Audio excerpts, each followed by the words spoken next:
ప్రతి మనిషిలో ఒక మంచి విత్తనం ఉంటుంది. దాన్ని పరిరక్షిస్తేనే మంచి మనిషి అవుతాడు. ఇదొక చిన్న అబ్బాయి ప్రయాణం, మంచి మనసు వైపు.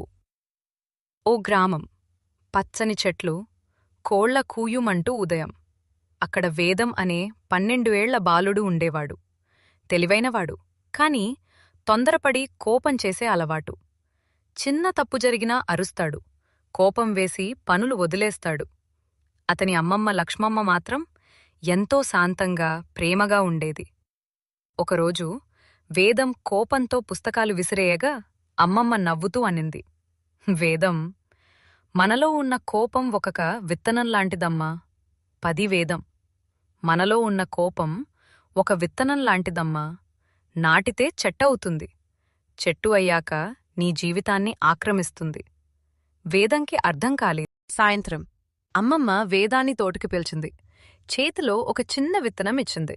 అమ్మమ్మ, ఇది ఒక ప్రత్యేక విత్తనం, కాని ఇది మొలకెత్తేది ఒకే పరిస్థితిలో, నువ్వు రోజంతా కోపం పట్టుకోకుండా ఉంటేనే. వేదం నవ్వేశాడు. ఒక్కరోజు కోపం లేకుండా ఉండమంటారా? సరే, ప్రయత్నిస్తానమ్మమ్మా. అతను విత్తనం తీసుకుని ఇంటికి వచ్చాడు. మరో రోజు స్కూల్లో ఒక స్నేహితుడు అతని పెన్సిల్ తీసుకున్నాడు. వేదం మళ్లీ కోపంతో అరవబోయాడు. మరుసటి క్షణం అమ్మమ్మ ఇచ్చిన విత్తనం గుర్తొచ్చింది. అదేనా నా పెన్సిల్? వచ్చేసారి అడిగి తీసుకో. కాని సాయంత్రం ఇంటికి వచ్చి అక్కతో చిన్ని గొడవ పడ్డాడు. కోపం మళ్లీ పేలింది. అతను నిరాశగా అమ్మమ్మ దగ్గరకు వెళ్లాడు. అమ్మమ్మ చిరునవ్వుతో, ఏమీ లేదురా వేదం, మొలకెత్తే విత్తనం కూడా మొదట్లో చాలాసార్లు విఫలమవుతుంది. వేదం మళ్లీ ప్రయత్నించాలనుకున్నాడు. రోజులు గడుస్తున్నాయి. వేదం ప్రతిరోజూ తన కోపం తగ్గించుకోవడానికి ప్రయత్నం చేస్తాడు. ఎవరైనా కుట్ర చేస్తే నిశ్శబ్దంగా ఉంటాడు. ఏదైనా తప్పు అయితే లోలోపలే లెక్కపెడతాడు. ఫ్రెండ్లు సెలవాడ్నా నవ్వేసి మళ్లీ పని మొదలుపెడతాడు. ఎప్పుడల్లా కోపం రాకపోయినా బయటికు కనిపించిన మార్పు ఏమిటంటే, అతడు విత్తనం పెట్టిన కుండలో చిన్న మొలక కనిపించింది. అమ్మమ్మ దగ్గరికి పరిగెత్తాడు. అమ్మమ్మా, మొలక వచ్చింది. నేను నిజంగా మారుతున్నానా? అమ్మమ్మ తల ఊపింది. నీ కోపం తగ్గితే నీ జీవితంలో మంచి నీడ పెరుగుతుంది. ఇదే దానికి గుర్తు. ఒకరోజు స్కూల్లో పెద్ద సంఘటన జరిగింది. ఒక చిన్న పిల్లాడు అనుకోకుండా వేదం కొత్త బ్యాగ్ మీద రంగు పోశాడు. అంతా చూస్తూ ఉన్నారు.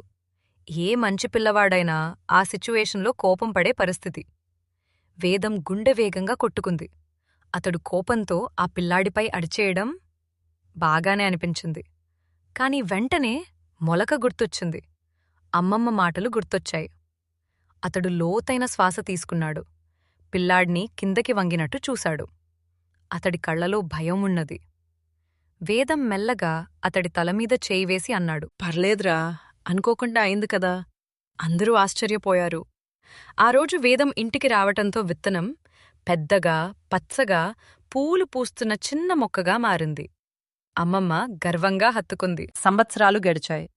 వేదం పెద్దయ్యాడు. చదువులోనూ, ప్రవర్తనలోనూ అందరికీ ఆదర్శంగా మారాడు. ఇంటి ముందున్న ఆ మొక్క ఇప్పుడొక పెద్ద చెట్టయింది.